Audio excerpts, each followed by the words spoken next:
Boa noite, pessoal. Boa noite. Como prometido, nós vamos fazer uma live com análise das questões da FUMARC, que é a banca que vai fazer o processo seletivo de Betim e também o concurso da Prefeitura de Betim. Eu selecionei algumas questões que vão englobar o edital do concurso na parte de saúde pública, para que vocês tenham ideia do que é cobrado e como que é cobrado essas questões, tá bom? Então, se vocês forem tendo dúvidas, podem ir enviando aí no chat, que depois no final eu vou responder, ok? Bom, o primeiro tópico que a gente tem lá é a história das políticas de saúde no Brasil. Então, a primeira questão, ela fala da transição, né, democrática que nós tivemos no país, lá em 1988, 89, e a Constituição, que trouxe a formulação do SUS entre 85 e 90. Então foi convocada a 8ª Conferência Nacional de Saúde, que deveria proporcionar elementos para debate na futura Constituinte. Nessa conferência, diferentemente das anteriores, e pela primeira vez incluíram-se A. Prestadores de serviços de saúde, B. Técnicos do setor de saúde, C. Usuários do sistema de saúde, D. Centrais sindicais e E. Fundações e entidades paraestatais. Então a gente precisa entender que nessa época, pré-SUS, a gente não tinha ainda atendimento universal. As tomadas de decisões eram feitas pelos políticos e a população pouco tinha a contribuir para o SUS, né? Para o sistema de saúde, que ainda não era o SUS.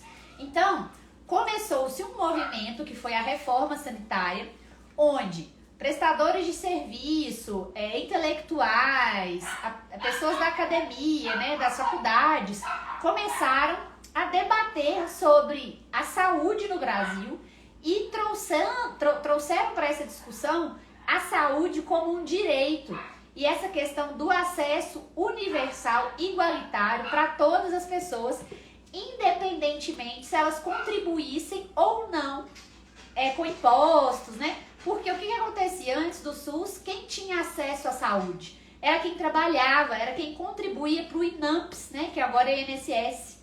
Então essas pessoas que eram aposentados e que trabalhavam e que tinham esse direito, elas tinham uma carteirinha do INAMPS para poder ter acesso à saúde. Então várias pessoas no Brasil não tinham acesso à saúde, né? Trabalhadores informais, desempregados não tinham esse acesso. A 8ª Conferência de Saúde, ela veio, né, trazendo pela primeira vez a participação da sociedade no SUS. Isso foi o principal marco da 8ª Conferência de Saúde no Brasil, porque as outras conferências de saúde que a gente teve, elas tinham participação apenas dos gestores, dos burocratas, né, dos profissionais que trabalhavam ali. A população mesmo, os usuários do SUS não participavam. Então a 8ª Conferência, ela foi uma disrupção nisso e trouxe o povo para dentro da discussão do SUS. E essa 8ª Conferência é que trouxe todas as bases ideológicas do SUS que foram implementadas depois na nossa Constituição de 1988. Então, a resposta certa aí, né, que nessa conferência, diferentemente das anteriores, pela primeira vez, incluíram-se os usuários do sistema de saúde. Próximo tópico é a legislação estruturante e os princípios do SUS. Esse tópico é um tópico que cai em qualquer concurso, gente, em qualquer banca. Então, as legislações estruturantes do SUS, quais que são? Principalmente as leis orgânicas do SUS, a Lei 8080, a Lei 8142 e os desdobramentos dessas leis, né, os decretos que vieram para implementar essas leis e também as políticas, né, como a Política Nacional da Atenção Básica. Então, essas são as legislações estruturantes que a gente precisa saber. Vamos ver a questão. A questão vai falar da Constituição Federal de 88, que tem uma parte que fala da saúde, lá no título 2, capítulo 2, seção 2, que trata da saúde. Então, ela fala: a assistência à saúde é de livre concorrência, não havendo restrições à participação direta ou indireta de empresa com fim lucrativo ou capital estrangeiro. Será que essa está correta? Vamos continuar lendo.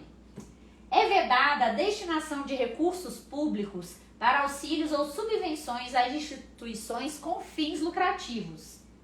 A assistência à saúde é livre à iniciativa privada. As instituições privadas poderão participar de forma complementar do SUS. Então, lá no artigo 199 da Constituição, ele trata dessa parte da assistência à saúde, sendo livre, sim, a iniciativa privada.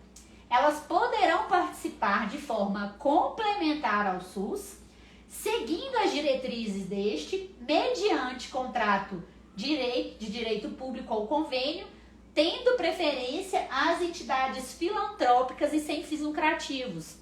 Aí, como eu te dou o exemplo, as Santa Casas, né, que são entidades filantrópicas, elas têm preferência para fazerem convênios com o SUS e atender a população via SUS.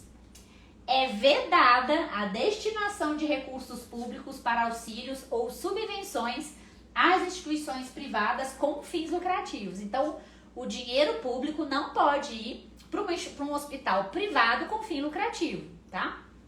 É vedada a participação direta ou indireta de empresas ou capitais estrangeiros na assistência à saúde no país, salvo casos previstos em lei. Esses casos previstos em lei são, por exemplo, assistência de empresas estrangeiras aos seus próprios funcionários, tá? Então, tem alguns casos específicos, mas tirando isso, é vedada o capital estrangeiro na assistência à saúde no país.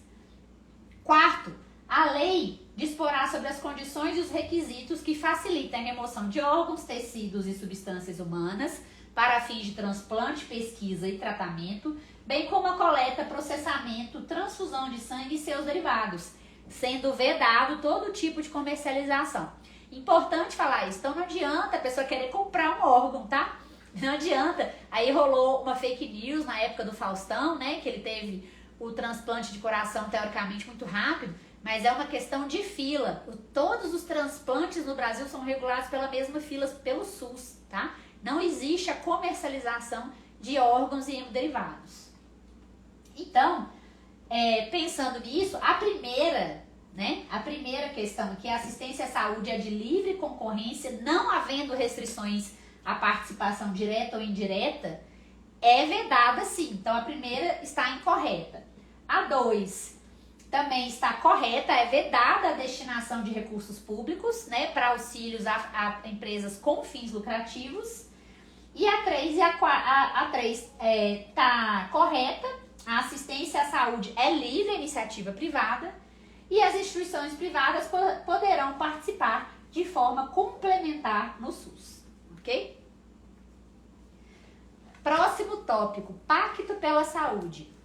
É um quesito que também tem sido muito cobrado nos concursos, é uma legislação extensa, mas a gente vai tentar sintetizar aqui para vocês começarem a entender o que é o Pacto pela Saúde. Bom, qual que foi a questão da FUMARC? Ela pergunta, uma das prioridades do Pacto de Gestão, conforme definido na portaria de 2006, é estabelecer as diretrizes da gestão do SUS, com ênfase na descentralização e na regionalização, na educação da saúde na escola sindical, no planejamento centrado no gestor e na regionalização, no planejamento centrado no gestão e no planejamento estratégico. Então, o que é o Pacto pela Saúde? É um conjunto de reformas institucionais do SUS, pactuado nas 3 esferas do governo, União, Estados e municípios, com o objetivo de promover inovações nos processos e instrumentos de gestão, visando alcançar maior eficiência e qualidade das respostas do SUS. Dentro do Pacto pela Saúde, existem 3 pactos: o Pacto de Gestão, o Pacto pela Vida e o Pacto em Defesa do SUS. O Pacto de Gestão do SUS, especificamente, vai estabelecer diretrizes para a gestão do sistema no aspecto da descentralização, regionalização, financiamento, planejamento, programação pactuada e integrada, PPI, regulação, participação e controle social, gestão do trabalho e educação da saúde. Então, são essas as ênfases, os aspectos do Pacto de Gestão do SUS. Então, aqui que está falando, a gente tem a descentralização e a regionalização. A educação na saúde e escola sindical não tem nada a ver. Planejamento centrado no gestor e regionalização, também não. O planejamento, ele é centrado nas demandas, né, da população, que vão vir da vigilância epidemiológica, da vigilância em saúde. Então, o planejamento não é centrado no gestor. Então, correta, letra A. Financiamento do SUS é um tópico também sempre cobrado e nós temos que ficar atentos, porque tem sempre atualização dessas legislações. Inclusive, o financiamento vem mudando com o tempo, saiu uma nova portaria agora de financiamento, mas aqui a gente vai ver especificamente sobre essa questão da FUMARC, que ainda é atual. Os recursos financeiros originários do orçamento da Seguridade Social, de outros orçamentos da União, além de outras fontes, serão administrados na esfera federal, ou seja, né, pelo presidente da República e o Ministério da Saúde, através do... Então, aqui tem 4 opções: Fundo Nacional de Saúde, Orçamento Geral da União, Fundo Nacional de Assistência Social e Fundo Nacional de Seguridade Social. Aqui é bem fácil, até antes a gente ler a legislação, a gente fazer alguns cortes. O Orçamento Geral da União, ele é orçamento geral, então ele não vai falar especificamente desse orçamento. O Fundo Nacional da Assistência Social não tem nada a ver com isso. Agora, o que pode causar confusão é falar Fundo Nacional da Seguridade Social, já que os recursos vêm ali e fala da Seguridade Social, só que a gente está falando do SUS. Então, lá na Lei 8080, que é a lei, uma das leis estruturantes do SUS, vai falar que os recursos financeiros do Sistema Único de Saúde serão depositados em conta especial em cada esfera da sua atuação e movimentados sob fiscalização dos respectivos conselhos de saúde. Na esfera federal, os recursos financeiros originários do orçamento da Seguridade Social e de outros orçamentos da União, além de outras fontes, serão administradas pelo Ministério da Saúde através do Fundo Nacional de Saúde. Então, talvez vocês já ouviram falar por aí da transferência fundo a fundo. Por quê? Vem do Fundo Nacional de Saúde para o Fundo Estadual de Saúde e para o Fundo Municipal de Saúde. Então, as transferências governamentais dos valores do SUS são fundo a fundo por causa disso. E na esfera federal é o Fundo Nacional de Saúde. Então, todos esses recursos, né, eles vão ser através do Fundo Nacional de Saúde administrados, e os recursos são depositados em uma conta especial, que é o Fundo de Saúde, dependente de cada esfera do governo. Por exemplo, existe o Fundo Municipal, cada município tem um Fundo Municipal de Saúde, que vai receber as verbas, e cada estado tem um Fundo Estadual de Saúde. Então, a única resposta aqui, Fundo Nacional de Saúde. Próximo tópico, política de humanização. E aqui eu quero frisar que a FUMARC adora cobrar esse tópico, tá? Da humanização. Tinha várias questões sobre humanização, sobre a política da humanização. Eu trouxe uma questão para exemplificar para vocês o que pode ser cobrado nas questões. A humanização vista não como programa, mas como política pública que atravessa, transversaliza as diferentes ações e instâncias gestores do SUS, implica basicamente, exceto em. Então, prestem atenção sempre, gente, na chamada da questão. Se é a incorreta, se é o exceto, o não, né? Então, tem que prestar atenção. Então, a gente quer o exceto. Construir trocas solidárias e comprometidas com a dupla tarefa de produção de saúde e produção de sujeito. Oferecer um eixo articulador das práticas em saúde, destacando o aspecto subjetivo nelas presente. Orientar as práticas de atenção e gestão do SUS a partir da experiência concreta do trabalhador e usuário, construindo um sentido positivo de humanização, idealizando o homem, pensado num plano individual, único e especial de experiência. E D, traduzir os princípios do SUS em modos de operar dos diferentes equipamentos e sujeitos da rede de saúde. Então, dentro da política de humanização, ela é uma política transversal, que vai afetar toda a rede de saúde. Então, ela tem como, implica, né, em traduzir os princípios do SUS, sempre, né, gente, como uma política pública de saúde tem que sempre traduzir os princípios do SUS. Orientar as práticas de atenção e gestão a partir da experiência concreta do trabalhador e do usuário. Por quê? A política ela não se preocupa só com o atendimento humanizado, como pode parecer, mas também com um ambiente de trabalho acolhedor que reconheça as singularidades e diferenças entre os atores daquele trabalho, gestores, trabalhadores e usuários, construindo um sentido positivo de humanização, desidealizando o homem. Então, desidealizar, pensar o humano no plano comum da experiência de um homem qualquer. Então, trazendo a humanização no sentido humano da palavra, desidealizando uma pessoa, mas que a experiência que possa ser compartilhada com qualquer um. Construir trocas solidárias e comprometidas com a dupla tarefa de produção de saúde e produção de sujeitos, oferecer um eixo articulador das práticas em saúde, destacando o aspecto subjetivo nelas presentes, contagiar por atitudes e ações humanizadoras a rede do SUS, incluindo gestores, trabalhadores e usuários. Então, essas são as instâncias ali da política de humanização, os principais objetivos dela.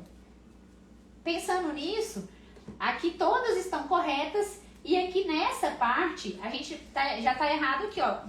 Não é idealizando, é desidealizando o homem, pensado mais não no plano individual, único e especial de experiência, né? Mas sim naquele aspecto mais amplo de um homem qualquer. Então, tá incorreta, essa é o exceto por causa dessa parte aqui. Então, vocês observem que é importante a leitura desses textos, dessas políticas, principalmente nessas partes de objetivos, diretrizes, tá? Porque é essa parte que geralmente vai ser pedido nas questões. E aí, ó, uma questão, uma troca de palavra, que uma troca no final faz essa questão ser a incorreta. Então tem que prestar muita atenção e ler com muita calma cada questão. Vigilância à saúde. Essa que eu trouxe uma questão que é uma questão muito boa, que é uma questão bem ampla, que vai falar do que é cada vigilância, tá? Porque a vigilância em saúde é o maior, é o braço maior. Dentro de vigilância em saúde a gente tem a vigilância epidemiológica, vigilância sanitária, vigilância ambiental e vigilância em saúde do trabalhador. Tudo isso é vigilância em saúde. E aí essa questão vai trazer essa pergunta. Analise as afirmativas abaixo, identificando com V ou F, né? Então, a vigilância em saúde do trabalhador busca identificar e analisar os riscos presentes nas atividades produtivas e a ocorrência de acidentes e agravos à saúde relacionados ao trabalho, com a finalidade de planejar, executar e avaliar intervenções visando ao cuidado dos trabalhadores e a eliminação ou minimização das exposições para proteção e saúde em parceria com os trabalhadores. Essa é exatamente a definição da saúde do trabalhador, onde é identificado possíveis doenças relacionadas ao trabalho, tá? Condições, riscos, né? Os riscos ocupacionais, se são riscos químicos, mecânicos, ergonômicos. Então, a vigilância do trabalhador é exatamente essa definição. Então, tá correto, a primeira é verdadeira. A vigilância ambiental busca conhecer e detectar os riscos e perigos para a saúde e seus determinantes presentes no ambiente, com a finalidade de propor medidas de prevenção e controle de doenças e outros agravos à saúde, observado o princípio da precaução.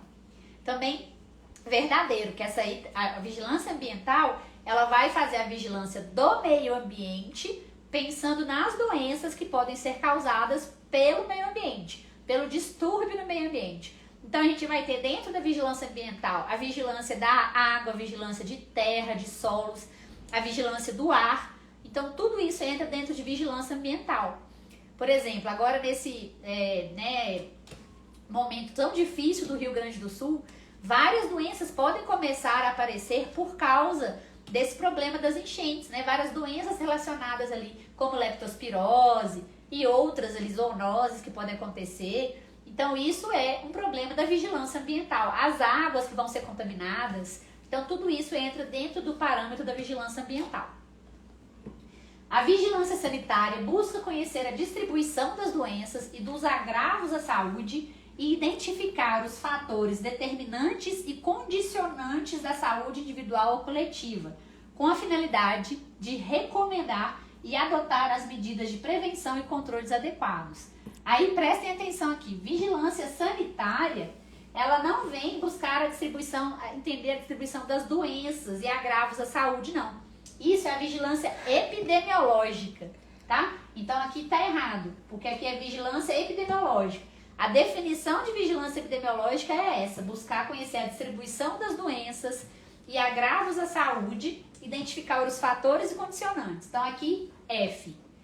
E a vigilância epidemiológica busca identificar riscos à saúde e intervir para eliminá-los ou minimizar a exposição e prevenir problemas de saúde decorrentes da produção e circulação de bens e da prestação de serviços de interesse da saúde. Aqui é vigilância sanitária. A vigilância sanitária ela vai cuidar da produção e circulação de bens. Por exemplo, quando a gente abre um consultório odontológico, vamos prestar o serviço de odontologia, a gente precisa da aprovação da vigilância sanitária do nosso município, para que ela aprove que a prestação do nosso serviço está toda correta e não vai trazer prejuízos à saúde das pessoas. Outra ação da vigilância sanitária, mercados, açougues, restaurantes, tudo de produção e circulação de bens que tenham interesse, que podem modificar a saúde das pessoas. Então, aqui a questão vai ficar, né? Aqui tem, eu já falei, né? Não vou repetir, mas são essas aqui as definições das vigilâncias. Então, vai ficar VV e FF. Então, assim, ó, questões tranquilas, se você pensar com calma, ler com calma, tá? Então, dentro de vigilância à saúde, é muito importante vocês conhecerem qual que é o conceito de cada vigilância. O que cada vigilância faz, tá? Promoção de saúde. Então, a gente tem a lei de promoção de saúde, né? O Plano Nacional de Promoção de Saúde. E aqui tá falando, a promoção da saúde, de acordo com a Carta de Ottawa, possui campos de ação para a construção de populações saudáveis. Assinale a alternativa que não representa um desses campos. Então, vamos pôr um pouco de contexto aqui, né? Para quem nunca leu sobre promoção de saúde, não entendeu, a gente teve, lá em 1978, a declaração de Alma-Ata, que foi na primeira conferência internacional sobre atenção primária da OMS. E ela trouxe elementos essenciais da atenção primária em saúde, como chave para alcance da meta Saúde para Todos no ano 2000, né? O ano agora já tão longínquo para a gente, o ano 2000. Então, ela trouxe que a saúde era um direito fundamental e defesa da democratização nas tomadas de decisões na área da saúde, redução das desigualdades e vinculação da saúde aos determinantes políticos, sociais e econômicos. E essa Carta de Ottawa aconteceu mais para frente, em 1986, lá no Canadá, que foi na primeira Conferência Internacional sobre Promoção de Saúde, também organizado pela Organização Mundial de Saúde, OMS. Então, foi considerado o evento mais importante para essa noção moderna que a gente tem de promoção da saúde, trazendo o conceito de saúde ampliado, que a saúde não é só a ausência de doenças, e que para a gente ter saúde, a gente precisa de muito mais do que apenas o bem-estar biológico da coisa, né? Então, essa Carta de Ottawa, ela traz essa premissa, que é muito importante. Então, vocês têm que saber que essa Carta de Ottawa, ela vai trazer os princípios norteadores da promoção de saúde moderna e ratifica as importantes posições que foram estabelecidas aqui na Conferência de Alma-Ata. E aí ela coloca uma agenda para essa promoção de saúde em 5 linhas de ação. Elaboração e implementação de políticas públicas saudáveis, né? Então, as políticas públicas têm que fazer com que a nossa população seja saudável, tanto em acesso aos serviços de saúde, também saneamento básico, alimentação, lazer, trabalho, né? Então, todos os determinantes sociais da saúde também. Criação de ambientes favoráveis à saúde, reforço dessa ação comunitária, que as pessoas têm que estar envolvidas nessas políticas públicas saudáveis, desenvolvimento de habilidades pessoais e a reorientação do sistema de saúde. O que é essa reorientação? Até então, a gente tinha um sistema muito curativista. As pessoas ficavam doentes e iam no hospital para receber tratamento. Reorientar o sistema de saúde é trazer a promoção de saúde, impedir que as pessoas fiquem doentes, promover a saúde, mitigar os fatores que fazem as pessoas ficarem doentes. Então, para isso, eu tenho que reorganizar o meu serviço para sair de uma prática curativista hospitalar, medicamentosa, para uma prática muito maior. E é isso que a gente tem na atenção primária, na atenção básica. É um trabalho focado na promoção de saúde, né? Trabalhar em evitar que as pessoas fiquem doentes, em promover saúde para a nossa população. Então, promoção de saúde é o nome do processo de capacitação da comunidade para atuar na melhoria da sua qualidade de vida e saúde, incluindo uma maior participação no controle desse processo. Para atingir um estado de completo bem-estar físico, mental e social, os indivíduos e grupos devem saber identificar aspirações, satisfazer necessidades e modificar favoravelmente o meio ambiente. Olha só que interessante. A gente começa a se preocupar com o sujeito como um todo, com as suas aspirações pessoais, para que ele consiga ter realmente saúde, bem-estar completo, físico, mental e social. Então, a promoção de saúde, ela vai muito além de pensar só nas doenças ali biológicas. A saúde deve ser vista como um recurso para a vida e não como um objetivo de viver. Nesse sentido, a saúde é um conceito positivo que enfatiza os recursos sociais e pessoais, bem como as capacidades físicas. Assim, a promoção de saúde não é responsabilidade exclusiva do setor de saúde e vai para além de um estilo de vida saudável, na direção de um bem-estar global. Então, aqui é importante, a saúde, ela não é só o Ministério da Saúde que tem que preocupar, mas a gente precisa de meio ambiente, a gente precisa de cultura, de lazer, de infraestrutura, tá? Então, para eu promover populações saudáveis, eu preciso muito mais do que o setor de saúde. Assistência social, então são vários setores, né? A gente precisa dessa intersetorialidade para promover saúde. Então, aqui, qual era a alternativa que não representa um desses campos? Elaboração de políticas públicas saudáveis que minimizem as desigualdades sociais. Verdadeiro, para a gente ter saúde, a gente precisa disso. A criação de espaços saudáveis que possibilitem a participação popular na construção de uma saúde coletiva. Também verdadeiro. A estruturação de políticas públicas focadas nos principais agravos e adoecimentos que acometem as populações. Por que não é essa? Porque parece que está correto, né? Mas se eu ficar pensando só nos principais agravos e doenças que acometem a população, eu não estou entrando naquela linha de promoção de saúde maior, de bem-estar geral, tá? Eu preciso focar em muito mais do que são as doenças e agravos que afetam a minha população. Então, por isso que essa aqui não condiz com o campo de promoção de saúde. O desenvolvimento de habilidades pessoais que auxiliem na adoção de hábitos de vida saudável, verdadeiro. Então, aqui, letra C. Então, a gente precisa entender o conceito, né, de promoção de saúde, dessa saúde ampliada, para a gente entender que isso aqui está errado, que a gente não deve focar só nos principais agravos e doenças que acometem nas população, mas em promover um ambiente saudável. Planejamento em gestão em saúde, também é um tema muito importante e que o pessoal tem mais dificuldade às vezes. E justamente eu trouxe um tópico aqui que gera muitas dúvidas. A questão fala, a programação pactuada e integrada da assistência à saúde tem como objetivo. Então, o que é a PPI? A PPI, ela é um processo instituído no SUS para alocação dos recursos da saúde nos estados e municípios brasileiros, resultantes da definição, negociação e formalização de pactos entre os gestores, das prioridades, metas, critérios, métodos, instrumentos no sentido de definir de forma transparente os fluxos assistenciais no interior das redes regionalizadas e hierarquizadas de serviços, bem como os limites financeiros de cada município, explicitando a parcela destinada à assistência da própria população e das referências recebidas de outros municípios. O que significa isso? Por exemplo, vamos pensar aqui em Betim. Betim é um município da região metropolitana de Belo Horizonte, até um município grande, né? mas que vive aqui no polo, né, da região central que a gente tem Belo Horizonte, a capital.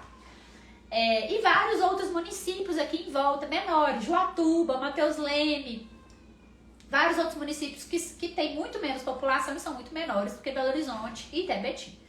Esses municípios, imagina se todo município tivesse que ter atenção primária, secundária e terciária no município. Um município que às vezes tem 2.000 pessoas apenas, 5.000 pessoas, a gente tem municípios em Minas muito pequenos. Como que ele vai ter dinheiro para ter um hospital público? Ele não tem. Então, o que é essa rede de saúde? A gente, os gestores da saúde, eles vão se reunir e fazer pactuações, né, programadas e integradas, fazer essa programação pactuada e integrada, a PPI, de onde as pessoas daquele município menor vão receber assistência. Então, eu vou dar um exemplo bem prático que eu vivi lá em Mateus Leme, que eu era coordenadora de saúde bucal do município por um tempo, e lá em Mateus Leme nós não tínhamos até então, centro de especialidades odontológicas. Ou seja, todos os meus pacientes lá que precisavam de fazer canal, por exemplo, não tinham para onde ir. Os pacientes especiais que precisavam de atendimento especializado ou até de atendimento sob sedação, eles não tinham para onde ir em Mateus Leme, porque a gente não tinha esse serviço lá.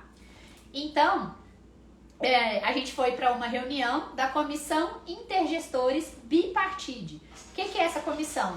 É o secretário estadual de saúde com os secretários municipais de saúde. Essa é a Comissão Intergestores Bipartide. Então, lá nessa comissão, a gente fez essa pactuação com Contagem, porque o Contagem tem esse serviço para oferecer, e Contagem falou, eu dou tantas vagas para Mateus Leme por ano.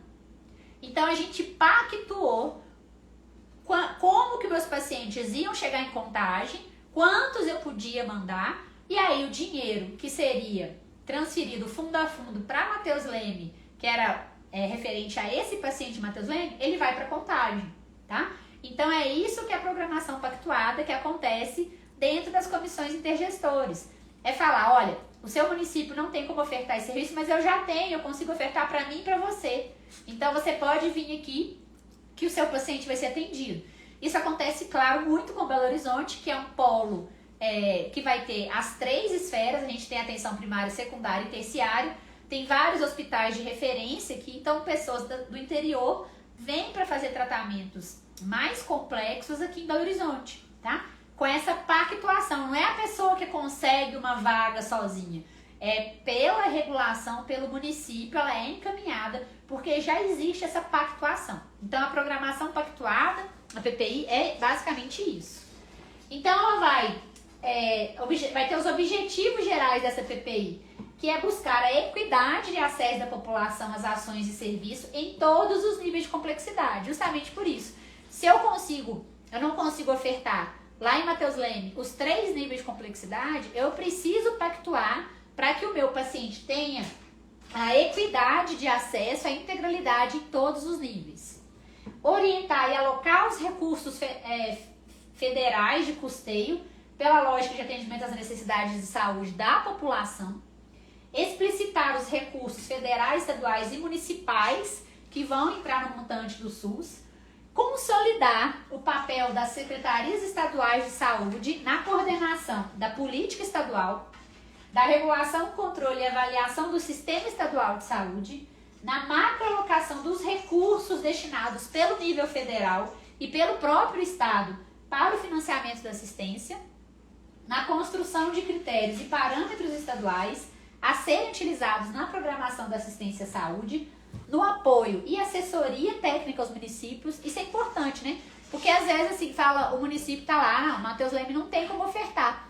E ninguém quer ofertar para ele, não é assim, né? Tem que ter essa assessoria técnica aos municípios para que a gente consiga ver onde eu tenho essa rede disponível para atender a outra população.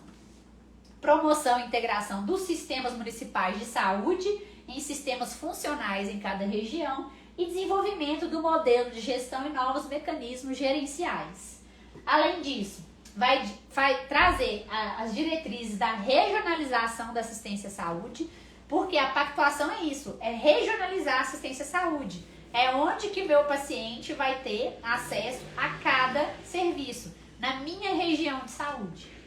E definir os limites financeiros para assistência de todos os municípios, composto por parcela destinada ao atendimento da população do próprio município e pela parcela correspondente à programação das referências. Então isso, a programação pactuada vai trazer o dinheiro que esse município vai receber do governo federal para atender a própria população e a população que for para ele referenciada, tá? Porque não existe isso que a pessoa que vem aqui para Belo Horizonte está tirando a vaga de quem está aqui em Belo Horizonte, tá? Isso já existe na pactuação e Belo Horizonte está recebendo dinheiro referente a essa população que vem de outras cidades. Então, a PPI tem como objetivo centralizar o planejamento do Sistema Único de Saúde nas secretarias estaduais? Não, ao contrário, é descentralizar. Orientar a alocação dos recursos financeiros federais de assistência pela lógica da demanda política? Não, né, gente? É pela lógica da demanda do serviço de saúde da população. Garantir a equidade de acesso à população às ações de saúde em todos os municípios interligados por proximidade. Não necessariamente os municípios estão interligados por proximidade, mas sim a gente vai ter uma pactuação de acordo com onde eu tenho aquele serviço a ser ofertado. E a letra D, a correta, consolidar o papel das secretarias estaduais de saúde na coordenação, regulação, controle e avaliação do sistema estadual. Então a correta aí, a letra D. Gente, bastante questão aqui que a gente trouxe para vocês entenderem a lógica da banca. A FUMARC é uma banca muito boa, é uma banca que faz questões assim, que não é para deixar margem para dúvidas. A gente teve um concurso organizado pela FUMARC há pouco tempo, que foi da Assembleia Legislativa de Minas, onde não vimos nenhuma possibilidade de recurso nas questões objetivas. Tá? É uma banca que faz muito bem suas questões, tá? Então, importante que vocês estudem de acordo com o que mais vai ser cobrado nessa banca que a gente vem falando aqui. Dúvidas aí pra gente? Vamos dar uma olhada. Quem ainda não acompanhou desde o início, a live vai ficar salva aqui no Instagram e também a gente vai disponibilizá-la pelo YouTube, tá? Para vocês darem uma olhada por lá. Serei concursada.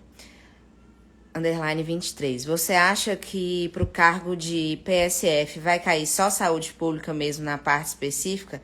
Se cair assuntos de odonto, podemos recorrer, né? Pois no edital não consta. Gente, é mentira. No edital consta sim que vai cair odontologia. Tem 2 tópicos lá que falam. Um tópico vai falar diagnóstico, etiologia e tratamento dos principais agravos em saúde bucal. Só nesse tópico aí, você engloba cárie, doença periodontal, câncer. E o que é diagnóstico, etiologia e tratamento de cárie, doença periodontal e câncer? Você tem que saber cariologia, dentística, endo, você tem que saber cirurgia, você tem que saber farmaco, você tem que saber patologia. Então não é que tem um tópico que nesse tópico eles colocaram que é um leque que abre. Mas não deixe de estudar odontologia. Eu foco com meus alunos isso. É claro que a odontologia é o que a gente tem mais domínio. Então a gente precisa estudar menos, tá? Foque em estudar saúde pública e toda a questão lá que tem de legislação, português. Mas vai cair odonto sim. Não vão achando que não vai. Lá no edital está explicitado que vai cair esse item. E nesse item, diagnóstico, etiologia, tratamento dos principais agravos em saúde bucal, é um leque que pode ser qualquer coisa dentro da odontologia. Mas pelo menos mais perguntas aqui. E o Rafael, que sempre tá aqui também, pediu um alô pra Itamarandiba. Itamarandiba, obrigada pela participação, Rafael. E tô querendo ver seu nome agora na lista dos aprovados, viu? Com certeza vai ser o lugar que eu vou ver seu nome mais rápido agora. Porque quem tá participando sempre com a gente, vendo as análises do edital, vendo as questões que a gente vem publicado sobre as bancas, vai chegar preparado para fazer esse concurso de Betim. A gente tem o processo seletivo de Betim, que vai acontecer esse final de semana já. E quem já se inscreveu para fazer, é uma ótima oportunidade para treinar como que a banca cobra as questões. Então, espero que vocês tenham se inscrito para fazer o processo seletivo.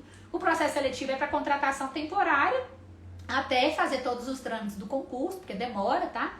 Então, mas vale a pena, até como treino mesmo. E você vai ficar contratado ali 1 ano, talvez até 2 anos, até chamar todo mundo. Vale a pena. E eu queria convidar vocês, então, para quem gostou aqui da nossa aula, né, essa resumo aqui de saúde pública, gostou do jeito que a gente tem abordado, compre nosso curso, que é o preparatório para qualquer vaga dentro do concurso de Betim. A gente tem lá o conteúdo para PSF, o conteúdo para cirurgião dentista 44 horas, o conteúdo para fiscal sanitário e especialista em periodontia, tá? Por que só tem para especialista em peri? Porque eu sou periodontista, aí fica mais fácil, né, gente? Então, a gente tem dentro de um curso 4 vagas lá que você pode se preparar. Então, lá vai ter todo esse conteúdo de saúde pública, as questões da FUMARC comentadas, questões para treino. A gente tem um grupo no Telegram para dúvidas. A gente vai ter uma revisão antes do concurso ainda, tá? Uma revisão só da banca FUMARC, mais próximo do concurso, porque o concurso é em agosto, então mais ou menos ali no final de julho a gente vai ter uma revisão. E a gente está sempre trazendo para os nossos alunos atualizações dos concursos, ajudamos a fazer os recursos das provas depois também. Inclusive, os nossos alunos já têm acesso a um cronograma de estudo, onde eu montei quais aulas vocês devem ver por dia. Gente, está muito fácil de estudar para esse concurso. Se você assistir 1 hora de aula, 1h30 por dia durante a semana, e no sábado e domingo você conseguir estudar entre 2 e 3 horas, você consegue estudar todo o conteúdo até meio ali de junho, tá? Começando agora, até meio de junho. E aí você tem julho todo para revisar antes da prova, que é em 4 de agosto.